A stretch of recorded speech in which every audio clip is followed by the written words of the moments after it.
Welcome to Community Lightscapes. This is your host, Cynthia Waters. I'm so glad that you're there. This is a beautiful Sunday that the Lord has sent, a day we have not seen and a day we won't see again. And I'm so glad to be a part of it. I want to welcome my guest to the studios of WYZE, and I'm going to let him introduce himself and tell you what we're going to be talking about. Well, greetings, peace, and blessings. My name is Elder Mark Makabi.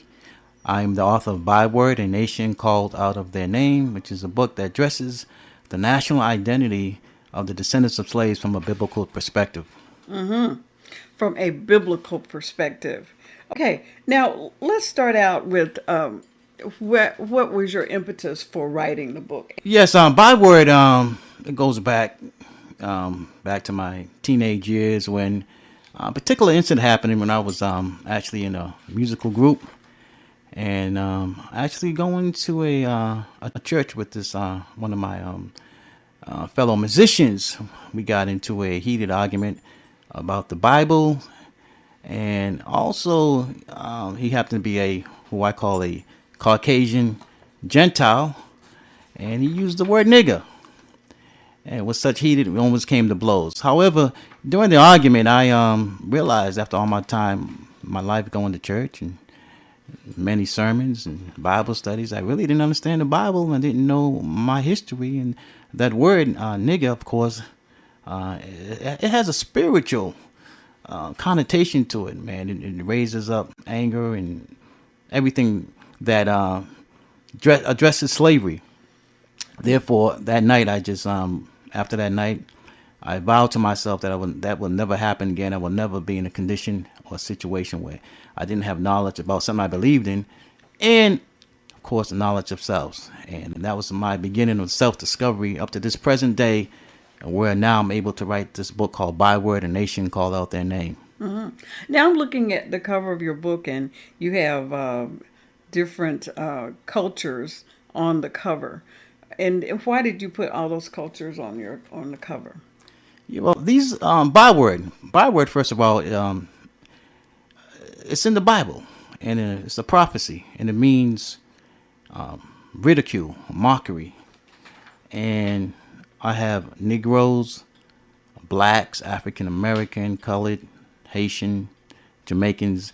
These are all bywords that the descendants of slaves were called and given, particularly by the slave masters, or they adopted names from that particular land where they were captives in. And so these are all the different bywords that the descendants of slaves were called, which is a biblical prophecy that it will be a mockery. So when you look at Haitian, Africans, all the names they were called, these are names that are really calling out of our names. Okay. Now you said Byword is biblical? Yes, it's a biblical prophecy. Deuteronomy 28:37. That's why I said the book is. I wrote the book from a historical perspective, psychological perspective, social, cultural, and biblical. The biblical perspective is that the Israelites, the prophecy that they would one day lose their identity. They would be called a byword. Deuteronomy 28:37. And Negroes, African Americans, blacks, colored. These are all the names we were called. Who are we as a people? And one of my concerns, listening to leaders of our community, is that we're really not addressing our national identity as a people, which is the foundation, I believe, to all our spiritual, emotional, physical, economic, and of course in America, racial problems. So Byword, if you can look it up, is on Deuteronomy 28:37, the prophecy. Okay.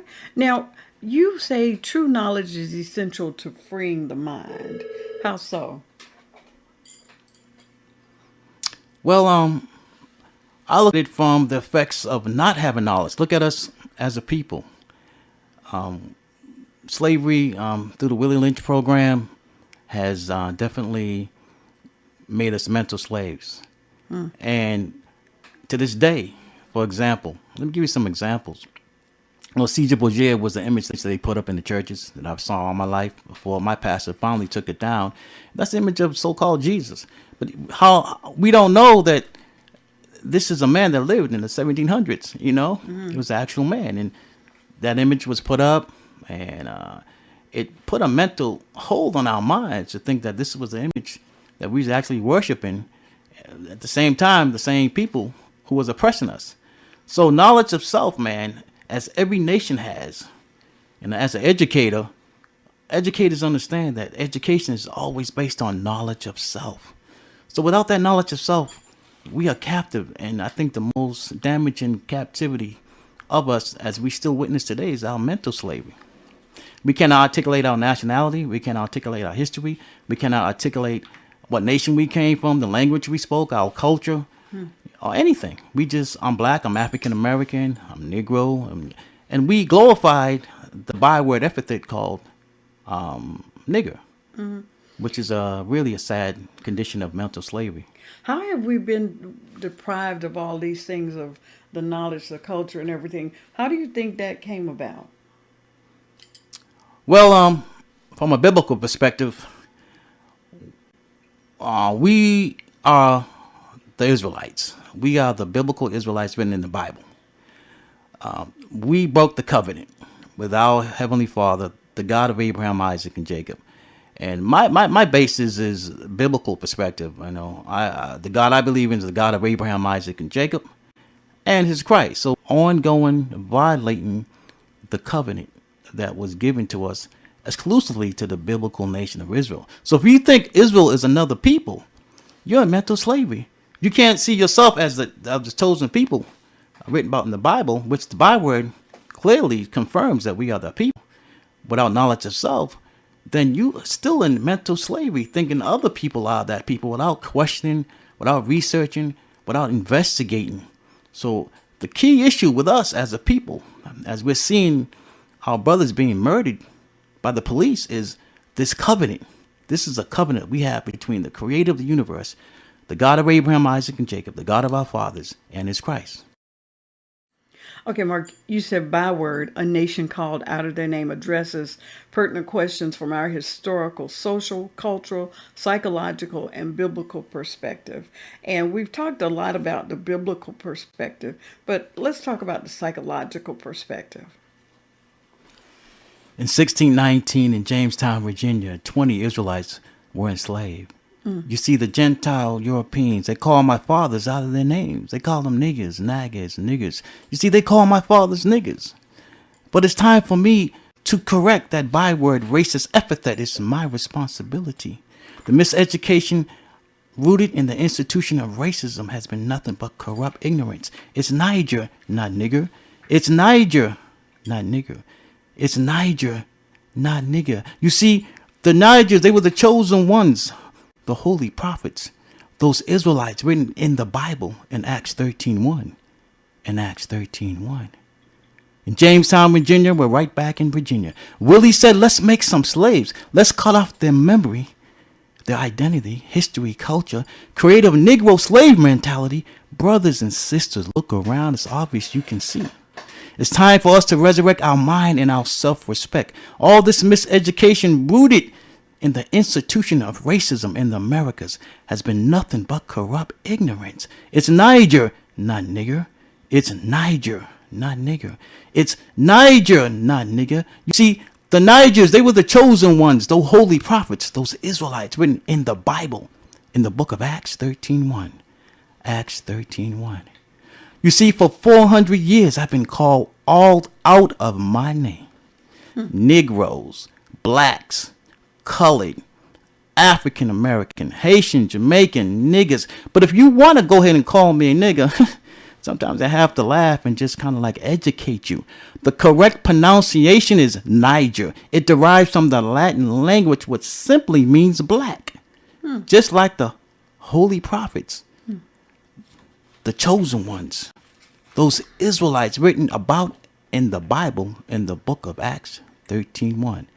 Acts 13:1. So the psychological impact of us calling ourselves niggers, as we can see in that song I wrote, which is Acts 13:1, which is a song companion to the book that's going to be coming out hopefully the summer 2017. We're working on the video and at this particular time, and also the soundtracks. So we see the psychological impact by us calling ourselves niggers, referring to our people as niggers, mispronouncing the word. We glorify the word in our music and entertainment, and we use it. But however, at the same time, we get upset and angry when other nations and other people use it. Now, for me, it's been a process for me of healing where I'm at that point where it's non-effective for me. So if you want to talk about the psychological impact, we really look at the word nigger, which is really a mispronunciation that the European Gentiles and the European Caucasian, that's their national identity in the Bible. They are the Gentiles. We're not Gentiles. We're from Shem, which the word Semitic comes from. So we're Semitic people. But these Europeans who came from Japheth, the Isles of the Gentiles in Genesis chapter 10, they mispronounced the word. So now we calling ourselves niggers. And I always say, if you act like one, if you talk like one, if you dance like one, sing like one, why are we getting upset when we're being treated like niggers? That's the psychological impact just on that one word.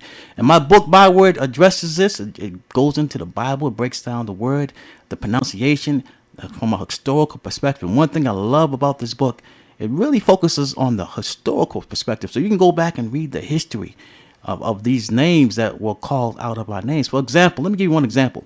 The Caribbeans. How many of us really understand that Caribbeans was a word when the Spanish came over into those islands? They called the native Indians Caribs, which means in Spanish cannibals. So they call these Indians cannibals, which the whole word Caribbean comes from. So that's not even a nationality. It's not even a heritage or a culture. So now we calling ourselves Caribbeans. That's who are we? How did we come from West Africa, where now Spanish, who gave this epithet to these native Indians, call them the Caribs, cannibals, now we're Afro-Caribbeans. So this is another example of a psychological impact that we're having. I can go over so many of them, but to keep it concise, that's another example. So the book it breaks it all down for us from a historical perspective, and it's a Bible companion because you can take your Bible, you can read this book, Byword, a nation called out their name, and you can go through the scriptures and it breaks it down, and you can go to history and you can tie in the history with different scriptures that the Bible is talking about. For example, Deuteronomy 28:37. Well, I find that very interesting that you add one letter to a word and you get a whole different context. And I'm glad that you brought that out because I didn't know that. And I'm sure a lot of our listeners may not have known that. But that is, I think that's just powerful, that you can take a word, add one additional letter, I think, and make a whole nother context out of it. And I think that's amazing, really. And I was looking at your book, and I was very interested in chapter 4, slave codes for black codes. Tell us about that. Yeah, that's a very, very interesting chapter. The book is written in 7 chapters. I think chapter 7 is a masterpiece. From what people have been telling me, is the power of the Negro spirituals, and I'm sure a lot of our listeners in this gospel station would be very interested in understanding the Negro spirituals. It's also written in with poetic echoes, poetry, the arts, and the third aspect the book is written in is bywords. There's over 70 bywords or names that we've been called out as a nation that you can refer to from a historical perspective. Slave codes for black codes really deals with, and one thing about the book, Byword, a Nation Call Out Their Names, what I've done is I've shown us what we used to do and the before and after effect, what we did before we came to slavery, and what we're doing now. So it can bring us back to who we are and what we did and what works for us. And chapter 4 deals with our government. It deals with the political and it deals with the legal aspect. So what's through the slave codes, legally, it goes back to the Bacon Rebellion when indigent Caucasian Gentile servants and the Israelite servants, indigent servant, joined forces to rebel. So, and we overcame when we joined forces. There was really no color issue there at the same time. So the black codes, the slave codes came along when that's when they started dividing us through color skin, not even race, because color has nothing to do with race. So white and black is a color, not a race, not a nationality. So they divided by the color lines. And from the slave codes, this is where they legally, in their legal books, you go look it up, where they define us as Negroes. So this is where the name changed. It was a legal aspect of they defined us Negroes. Also, the political came along when they defined us Negroes through the legal institution, and they divided us through color. The political aspect of what they did, they took poor, indigent, Caucasian Gentiles, and they gave them the positions of the police. They gave them positions of the plantation overseers, and even to this day, that's how the police started, from the slave codes. They gave the poor, indigent, Caucasian Gentiles high positions to really patrol the slaves, which they're doing today. The black codes came along after the Civil War in the South, where after we were so-called free, the Southerners, Gentile, Caucasians, Europeans, they broke the Constitution. They went against their own Constitution and applied the black codes, which really came along Jim Crow. So the slave code and the black codes was the legal and the political aspect of slavery. All right.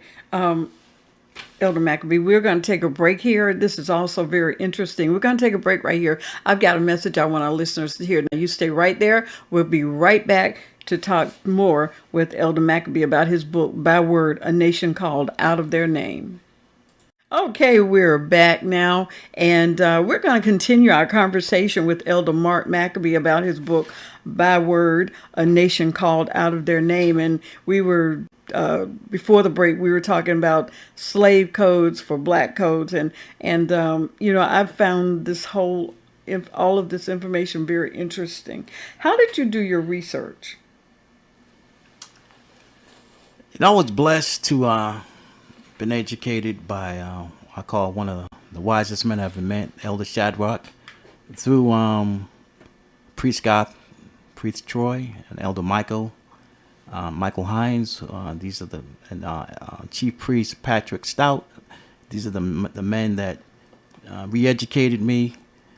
My research was traditional. I consider the source encyclopedias.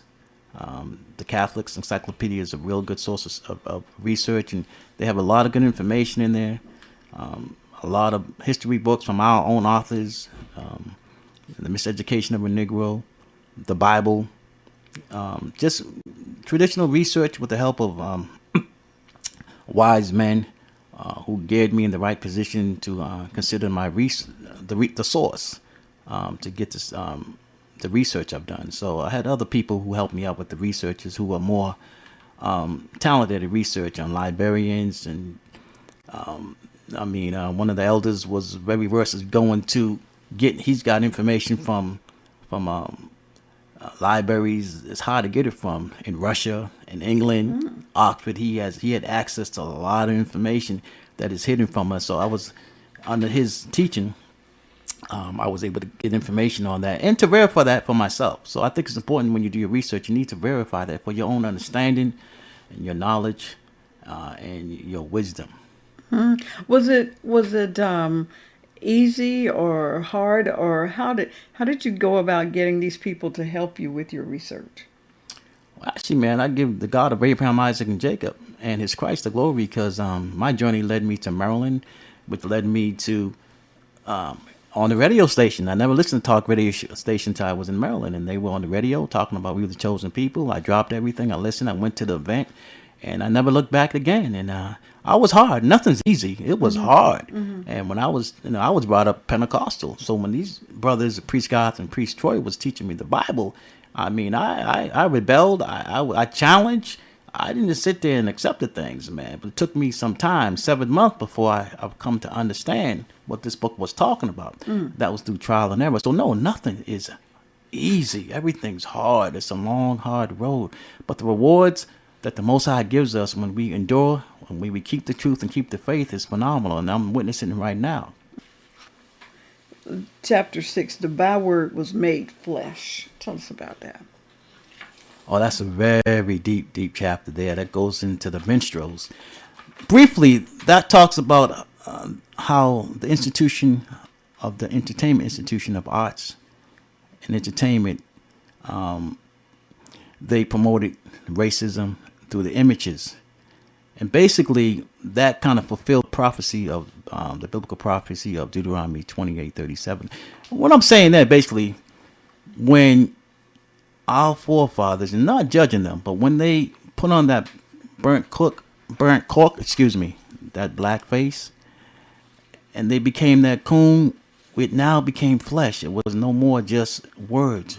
We became that living coon when we got on that stage. We became that living nigger. We became that living zip coon, that mammy, that pickaninny, all these byword, that Sambo. Matter of fact, Sambo is a corruption intelligence. So Sambo is actually a honorable name, but they corrupted it through these images, even as today. So when the minstrels took place, I call it the American white trash minstrels in the book. That's what it was.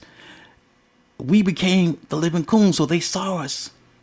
You know, it's like the book of Revelations, and the image of the beast was made live. When you saw Caesar Pagel, the image of so-called white Jesus on the movies, when we saw him in the TVs, he became live. He became real. So we became flesh when we began to act like the coon, and we put on these faces and we entertain the world. The world saw us as that. So now it became real. This is who we are. This is our culture. This is how we act. And of course, the stereotype went through all the world. So now the coon became flesh, not just in words. I just want to read for our listeners. You've made reference to Deuteronomy 28:37, and it says, "And thou shalt become an astonishment, a proverb, and a byword among all nations, whither the Lord shall lead thee." Yes. Many people probably don't understand that prophecy. But let me give you a little backdrop about that first. Deuteronomy 28 is talking about Moses is giving instructions to the Israelites. It's about the blessings or the curses. The blessings, if the Israelites keep the covenant, it's written right there. And then the curses, which starts in Deuteronomy 28, verse 15. All of these curses. And the curses would be upon the Israelites. You would know who the Israelites are today by those who are identified with these curses. And Byword is such a great prophecy because it lives right up to modern day. We're still calling ourselves niggers and Negroes and African American, Haitians and Afro Brazilians and Afro Cubans and Colombians and Black Puerto Ricans and Caribbeans and Dominicans and Sambos. So Byword is a prophecy of, and it's said in the Bible that we would go astray. So when the Israelites went astray, in the latter days, we will know who the Israelites, whoever has that curse upon us. And it's the curse of disobedience, not the curse of Ham, which is a lie about the black skin. Ham was never cursed. We talk about that in chapter 3, the religion. It was Canaan. They were a black nation. That was the African nation. We're not African people. We are from the tribe. We are from the descendant of Shem. We're Semitic. So when you hear that word anti-Semitic, know that you're Semitic. So Byword will be a symbol, a sign of who the true Israelites are, who the true chosen people are through these curses. If you go through all those curses, talk about a yoke being on our necks. It talks about us coming into slavery on ships, Deuteronomy 28:68. It talks about our sons and daughters going into captivity and being sold by a nation that our fathers never knew. We never knew these people. We knew the Egyptians, we knew the Syrians, the Babylonians, but we wouldn't know these people call themselves Caucasian Europeans. And it also states that we would go into Egypt again. So America is symbolic to Egypt, as our father was in Egypt before. There's history repeating itself. So that whole chapter 28, the blessings of the curse, we do have a choice.